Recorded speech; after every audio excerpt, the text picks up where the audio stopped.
আলাইকুম। বিসমিল্লাহির রহমানির রহিম। বিশ্ব নবী সাল্লাল্লাহু আলাইহি সাল্লামের জীবনী ও মেরাজের আশ্চর্য ঘটনাবলী। এই বইয়ের আজকে হযরত মুহাম্মদ সাল্লাল্লাহু আলাইহি সাল্লামের জন্ম, বিশ্ব নবী সাল্লাল্লাহু আলাইহি সাল্লামের শৈশব ও কৈশোরের পবিত্র নামকরণ, দুগ্ধপান ও যেভাবে এলেন হালিমা সাদিয়ার কোলে,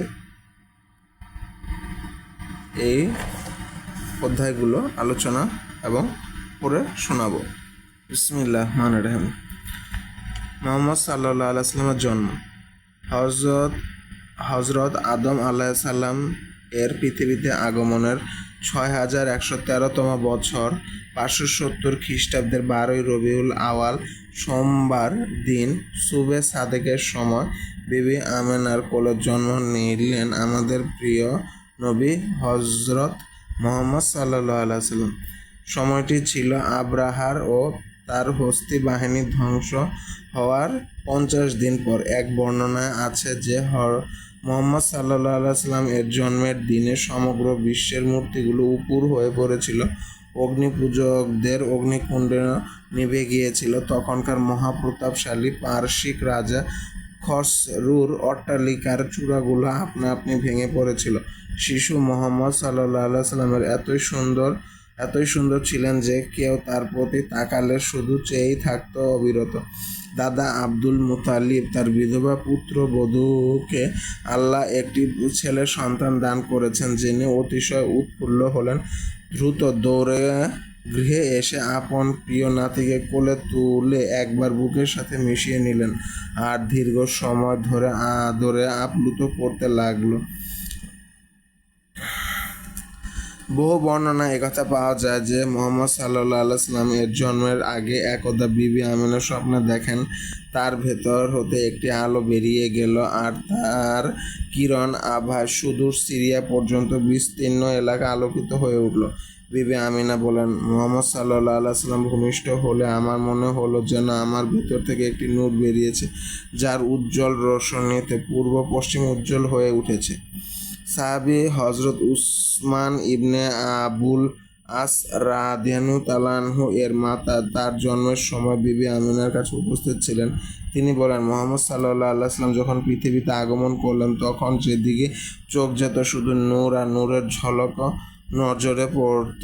মুহাম্মদ সাল্লাল্লাহু আলাইহি সাল্লামের জন্ম লগ্নে ধাত্রী ছিলেন সাহাবী আব্দুর রহমান ইবনে আউফ রাদিয়াল্লাহু এর মা হযরত শিফাত বিনতে আউফ। তিনি ছিলেন বনু জুহরা গোত্রীয় রমণী। বিশ্বনবী সাল্লাল্লাহু আলাইহি সাল্লামের শৈশব ও কৈশোর পবিত্র নামকরণ। মা আমিনার ঘর থেকে শিশু নবীর জন্মের সংবাদ যখন আসলো তখন আব্দুল মুতালিব আপন গোত্রের লোকদের নিয়ে কাবার সামনে বিভিন্ন বিষয় নিয়ে আলোচনারত ছিলেন। পুত্রের জন্মের সংবাদ পেয়ে তিনি দৌড়ে নাতিকে কোলে নিয়ে কাবা তাওয়াফ করেন তার জন্য বিশেষ প্রার্থনা সমাপ্তির পর আদর করে শিশুকে মায়ের কোলে ফিরিয়ে দেন। আরবের চিরাচরিত নিয়ম প্রথা অনুযায়ী জন্মের 7 দিন পরই আব্দুল মুতালিব নাতির আকিকার আয়োজন করেন। কুরাইশ নেতৃবর্গ, মক্কা ও তার আশেপাশের বিশিষ্ট ব্যক্তিবর্গ ও আত্মীয় স্বজনদের এ অনুষ্ঠানের আমন্ত্রণ করেন। অতি আগ্রহের সাথে উপস্থিত সকলেই তার নাম জিজ্ঞেস করলে আব্দুল মুতালিব বলেন, নাতির নাম রেখেছি মুহাম্মদ। তার নাম শুনে সবাই কৌতূহলী হয়ে প্রশ্ন করল, কি ব্যাপার, আশ্চর্য নাম রেখেছেন দেখি, দেবদেবীদের নামের সাথে কোনো মিল নেই? জবাবে আব্দুল মুতালিব বলেন, হ্যাঁ, এর নাম রাখার কারণ আছে। আমার স্নেহের নাতিটি হবে বিশ্ব বরেণ্য, সমস্ত জগতে এর মহিমা ও প্রশংসার কৃতিত্ব হবে, এই জন্যই এর নাম রেখেছি মুহাম্মদ। মুহাম্মদ শব্দের অর্থই হলো বিপুল প্রশংসিত। অতঃপর সকলে শিশুর কল্যাণ কামনা করে বিদায় নিল। এদিকে মা আমিনা শিশুটির শিশুর আরেকটি নাম রাখেন আহম্মদ। আহম্মদ অর্থ মহান ও আল্লাহর সর্বাধিক প্রশংসাকারী। শিশু মোহাম্মদ যখন তার গর্ভে ছিলেন তখন তিনি স্বপ্নে আদিষ্ট হয়েছিলেন শিশুর নাম আহম্মদ রাখার জন্য, সে কারণে তিনি এ নাম রাখেন। প্রাচীন ধর্মগ্রন্থে শেষ নবী সাল্লাল্লাহু আলাইহি সাল্লাম সম্পর্কে যে সব ভবিষ্যদ্বাণী করা হয়েছে তাতে দুটি নামের উল্লেখ পাওয়া যায়। উভয়ই নামই যে আল্লাহ তাআলা কর্তৃক নির্বাচিত, এতে কোনো সন্দেহের অবকাশ নেই। দুগ্ধপান। জন্মের পর শিশু নবী 2-3 দিন পর্যন্ত তার মায়ের দুধ পান করেন। এরপর তার চাচা আবু লাহাবের দাসী সোয়ায়রার দুধ পান করেন। এইভাবে জন্মের পরবর্তী কয়েকদিন অতিবাহিত হয়।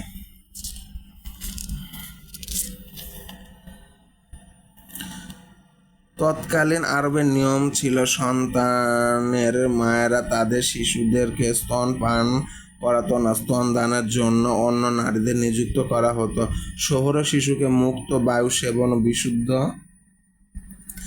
আরবি ভাষা শেখার জন্য গ্রামে পাঠিয়ে দেওয়া হতো। শুদ্ধ ভাষা শেখার জন্য সবচেয়ে উপযুক্ত ছিল তখনকার গ্রাম্য পরিবেশ, তাই শিশুকে গ্রাম্য ধাত্রীদের নিকট দিয়ে দেওয়া হতো।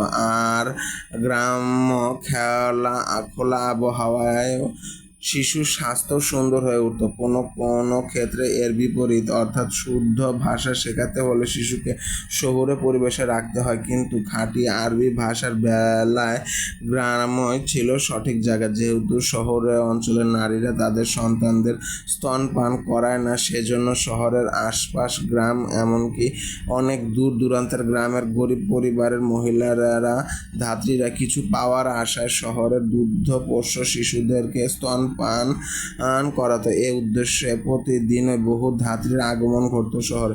মক্কার নিকটবর্তী একটি গোত্রের নাম বনি সাদ। এই গোত্রেই ছিলেন একজন ভাগ্যবান মহিলা যার নাম হালিমা সাদিয়া। এই হালিমাই রাদিয়াল্লাহু শিশু নবীকে 2 বছর স্তন পান করিয়েছেন। তিনি ছিলেন খুবই গরিব। সাদ গোত্রের ভাষার মাধুর্য ছিল তৎকালীন আরবের বিখ্যাত।